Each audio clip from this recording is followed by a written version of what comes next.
चोरों का पीछा उस दरमियान पुलिस कर रही थी, तभी गोली चलाई गई, जिसमें कांस्टेबल घायल हो गया था। कांस्टेबल प्रहलाद सिंह की इलाज के दरमियान मौत हो गई है।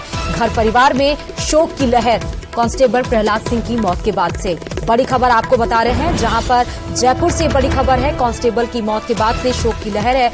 बुधवार को रेटा गांव में बदमाशों ने पुलिस पर फायरिंग की थी और उसी फायरिंग में ही तभी एक कांस्टेबल प्रहलाद को गोली लग गई थी। चोरों का पीछा कर रही थी पुलिस, उस दरमियान पुलिस पर ही चोरों ने फायरिंग की और उस दरमियान एक कांस्टेबल को गोली लग गई।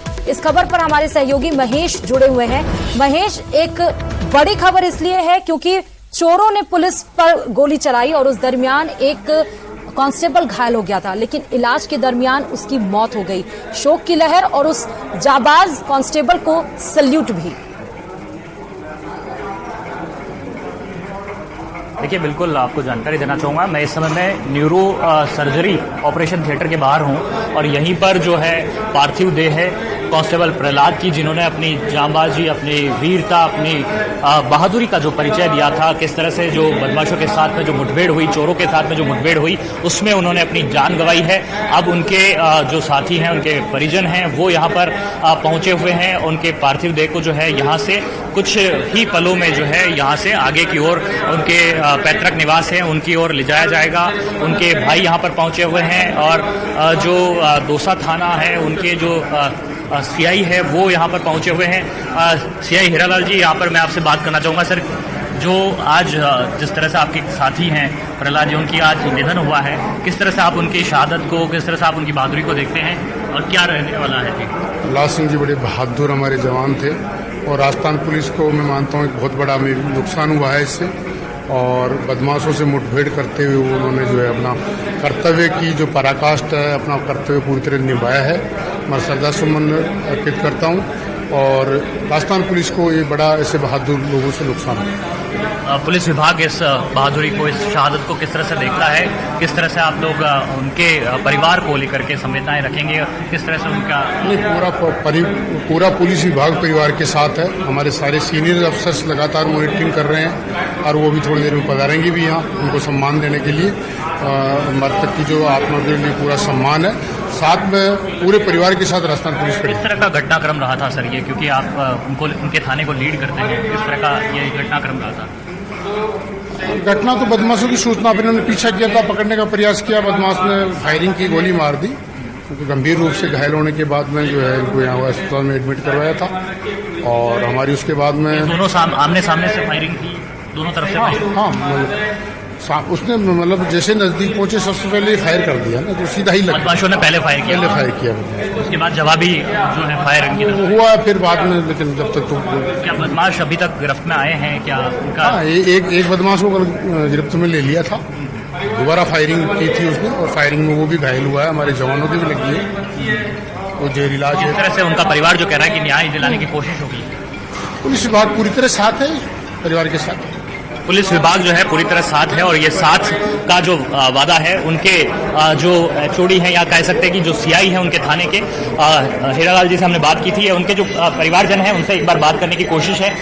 जो उनके भाई हैं, प्रहलाद जी के भाई हैं, उनसे बात करने की यहाँ पर कोशिश है कि किस तरीके से यहाँ पर पहुंचे हुए हैं और जो अपनी बात है, अपनी जिस तरह से अपने भाई की शहादत जो है उन्होंने यहाँ पर दी है, उसे लेकर के यहाँ पर बात रख रहे हैं। आज प्रहलाद जी की वीरता, उनके साहस, शौर्य को हम सलाम कर रहे हैं। आपके मन में किस तरह से उनकी बहादुरी, उनकी शहादत को लेकर के?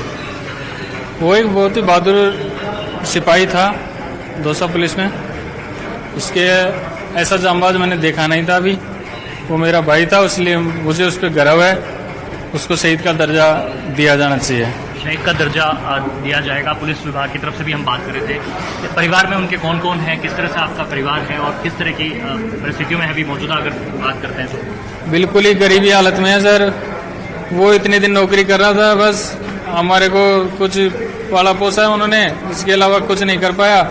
बस नौकरी करी है, पेट भरा है, उसके अलावा कुछ भी नहीं कर पाया सर। इस घटना की आपको सूचना मिली, किस तरह का माहौल परिवार में अभी जब ये सूचना गई है कि अब प्रहलाद जी नहीं रहे, तो किस तरह से परिवार में अभी क्या? सर, परिवार का पूरे का रो के बुरा हाल है। उसकी पत्नी का क्या होगा मुझे ये समझ में नहीं आ रहा है सर। मैं उसको कैसे क्या बताऊंगा।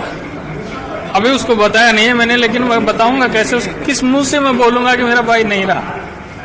मेरा हालत मेरी समझ सकते हो जरा।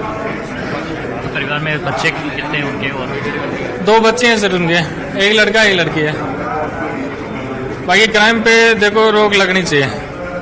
ऐसे क्राइम होते रहे, ऐसे जांबाज पुलिस वाले जाते रहे ना, तो बहुत बुरा हाल हो जाएगा। आप कह रहे थे हमारे परिवार को न्याय मिलना चाहिए, किस तरह के न्याय की उम्मीद आप रखते हैं? परिवार को आर्थिक सहायता जितनी हो सके, जितनी ज्यादा सरकार अपनी तरफ से कर सके उतनी ज्यादा करनी चाहिए। मेरा हालत बहुत बुरी खराब है, मैं खत्म हो जाऊंगा नहीं तो। मेरे से बोझ है ना, ये छोटे भाई का बोझ है, मेरे से सहा नहीं जाएगा, मैं ये सहन नहीं कर पाऊंगा। अगर मेरे आर्थिक सहायता। पिताजी माताजी आपके क्या? पिताजी माताजी बिल्कुल बूढ़े हैं सर, 65-70 साल की उम्र है, 70-80 साल की उम्र है, वो मर जाएंगे सर उनके बिना। उनको ही बस उनका ही सहारा था, उनको प्रहलाद जी का ही सहारा, प्रहलाद का ही सहारा था। माँ बापों को, मेरे छोटे भाई को और मेरे को, उसी का सहारा था। उसी की बदौलत हम कुछ कर पा रहे थे, पढ़ लिख रहे थे। जो छोटा भाई पढ़ रहा है, तैयारी कर रहा है, तो उसी की बदौलत कर पा रहा। मैं कुछ कमा पा नहीं रहा, मेरी नौकरी वोकरी कुछ लगी नहीं है, मैं मजदूरी करता हूं। इकलौते कमाने वाले वही? इकलौते परिवार में 3 भाई हैं, एक ही कमाने वाले।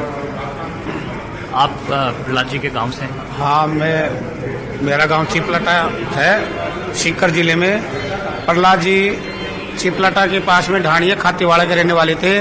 बहुत ही वीर और बहादुर थे प्रहलाद जी, और पूरे कर्तव्यनिष्ठ थे, पूरी ईमानदारी से, निष्ठा से अपनी सेवा का कार्य। पुलिस के जो बड़े अधिकारी हैं वो इस समय में पहुंच चुके हैं। आप देखिए कि तस्वीरें एक तरफ यहाँ पे उनके शव को, पार्थिव देह को यहाँ से कुछ पलों बाद में यहाँ से ले जाया जाएगा।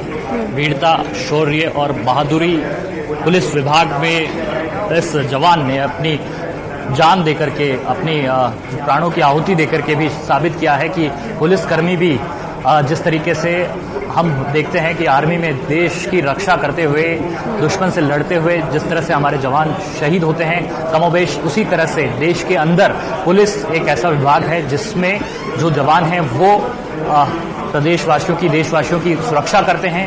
और ऐसे समय में अगर कोई बदमाश होता है तो उससे डट कर के लोहा लेते हैं। उनके पार्थिव देह को जो है यहाँ से ले जाए जाने की जो है थोड़ी देर में यहाँ पर वो शुरुआत होगी, और उसके बाद में संभवतः पोस्टमार्टम के लिए ले जाया जाएगा। और पोस्टमार्टम की प्रक्रिया होने के बाद में जो किसी शव बड़े है अधिकारी, वो अशोक किसी बड़े अधिकारी से बात हुई, क्योंकि घर में कहा जा रहा है उनके भाई, बड़े भाई के द्वारा कि प्रहलाद सिंह ही सिर्फ एक कमाने वाले थे, छोटा भाई पढ़ रहा था, माँ बाप बहुत बुजुर्ग हैं, 34 साल की उम्र में माँ बाप के सामने एक नौजवान बेटा चले जाए तो इससे बड़ा दुख और कोई माँ बाप के लिए हो नहीं सकता। उनके बड़े भाई कह रहे हैं कि इतना बड़ा बोझ उनके छोटे भाई ने छोड़ के गए हैं उनके कंधे पर कि वो खुद टूट जाएंगे, इतना भारी भरकम बोझ वो उठा नहीं पाएंगे। आर्थिक मदद के लिए वो बोल रहे हैं। क्या किसी बड़े अधिकारी से बात हुई है कि क्या कुछ उनकी मदद कर पाएंगे आर्थिक तौर पर? पार्थिव शरीर कितनी देर में निकलेगा, कहां पर जाएगा? क्योंकि उनके पत्नी को भी नहीं पता है अभी कि उनके पति अब इस दुनिया से अलविदा कह गए हैं, शहीद हो गए हैं।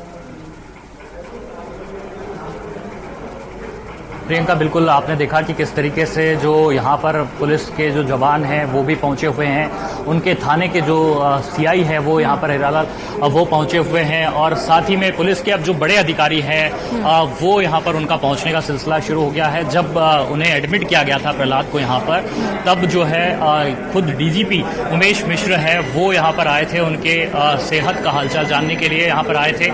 लेकिन जिस तरीके से यहाँ पर चिकित्सकों ने ये साफ तौर पर बता दिया था कि किस तरह से जो बुलेट का एक बड़ा हिस्सा है वो बाहरी था, लेकिन एक बड़ा हिस्सा जो है उनके डीप ब्रेन में वो चला गया।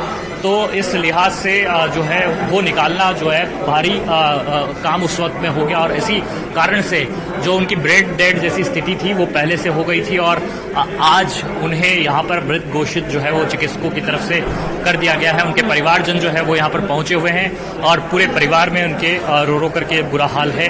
आईसीयू की तस्वीरें आप देख रहे हैं जहाँ पर कि इस समय में डॉक्टर्स पहुंचे हुए हैं, साथ ही में पुलिस के जो बड़े अधिकारी हैं वो पहुंचे हुए हैं। क्योंकि जयपुर हॉस्पिटल रेफर किया गया था, बाइक चोरों के दरमियान प्रहलाद को सर में गोली लगी थी। गोली, जैसा कि आप बता रहे हैं कि वो एक गोली बाहर की तरफ और एक गोली एकदम इनर ब्रेन में जाके लगी थी, निकाल लिया गया था और अचानक से तबीयत इनकी बिगड़ी। क्या किसी बड़े डॉक्टर से आपकी बातचीत हुई है कि अचानक से तबीयत कैसे बिगड़ी? क्या ऐसी बात हो गई कि उनकी तबीयत अचानक से बिगड़ी और अब वो नहीं रहे? प्रियंका आप तस्वीरों में देखिए किस तरह से जो है न्यूरो सर्जरी इंसेंटिव केयर में उनके पार्थिव देह को अब यहां से ले जाया जा रहा है और ये जहां न्यूरो सर्जरी ऑपरेशन थिएटर में उनका ऑपरेशन जो है वो चल रहा था, सिर में गोली लगने के कारण उनका निधन हुआ है। आप तस्वीरें देखिए कि उनके पार्थिव शरीर को यहां से ले जाया जा रहा है और ये न्यूरो आईसीयू वार्ड से जो है यहां से उनके शव को ले जाए जाने की जो प्रक्रिया है वो यहां पर की जा रही है। तमाम जो बड़े अधिकारी हैं पुलिस के वो यहां पर पहुंचे हुए हैं, पुलिस के जो जवान हैं वो यहां पर उनके साथ में पहुंचे हुए हैं। हाँ। और जानने की कोशिश रहेगी पुलिस अधिकारियों से कि इनकी शहादत को किस तरह से देखते हैं सर? और जिस तरह से जवान ने दांव पे लगा करके प्रयास किया। मैं अभी इनके पार्थिव शरीर को नीचे शिफ्ट कर रहे हैं और एक बार नीचे जाने के बाद हम आप सबसे बात करेंगे। एक बार हम नीचे लेकर जा रहे हैं। सर, इनकी वीरता और बहादुरी को पुलिस विभाग किस तरह से सलाम करता है? इनकी शहादत को किस तरह से देखता है? ये हमारा एक अंग है, ये हमारा पूरी फोर्स का एक अंग है और इनके लिए जो भी सारी की सारी चीज़ें हैं, इनकी शहादत और उसको देखते हुए सारी की सारी चीज़ें अमल में लाई जाएंगी। तो पुलिस के जो आला अधिकारी हैं वो यहाँ पर जिस तरह से बता रहे हैं कि जो उनकी वीरता और उनकी जो जांबाज जो उनका शौर्य रहा है उसको पुलिस विभाग भी जो है नमन करता है और कह रहे हैं कि ये हमारा अंग है जो जिसे कि दूर नहीं समझा सकता, पुलिस विभाग का एक अंग है। उन्होंने कहा कि आज उन्हें क्षति पहुंची है लेकिन जिस तरह से उन्हें किसी भी तरह की जो है कोई कमी उनके परिवारजन को या उनको नहीं होने दी जाएगी, ये भरोसा जो है पुलिस विभाग के अधिकारी जो है वो यहाँ दिलाते हुए दिखाई दे रहे हैं। अब यहाँ से अन्यत्र जगह पर जो शिफ्ट है वो किया जाएगा और यहाँ से उन्हें अशोक बहुत बहुत शुक्रिया आपका। और आपको बता दें बड़ी खबर आपको जयपुर से बता रहे थे, जहां चोरों का पीछा करते हुए 34 साल के कांस्टेबल प्रहलाद सिंह को सर में गोली लगी। इलाज के दरमियान उनकी मौत हो गई। 1989 में जन्मे थे प्रहलाद सिंह और 10 जुलाई 2008 में कांस्टेबल में भर्ती हुए थे। सफर 2008 से शुरू हुआ लेकिन 2023 तक खत्म हो गया और अपनी जाबाजी का परिचय देते हुए गए हैं कांस्टेबल प्रहलाद सिंह। इस बुलेटिन में फिलहाल इतना ही और खबरों के लिए देखते रहिए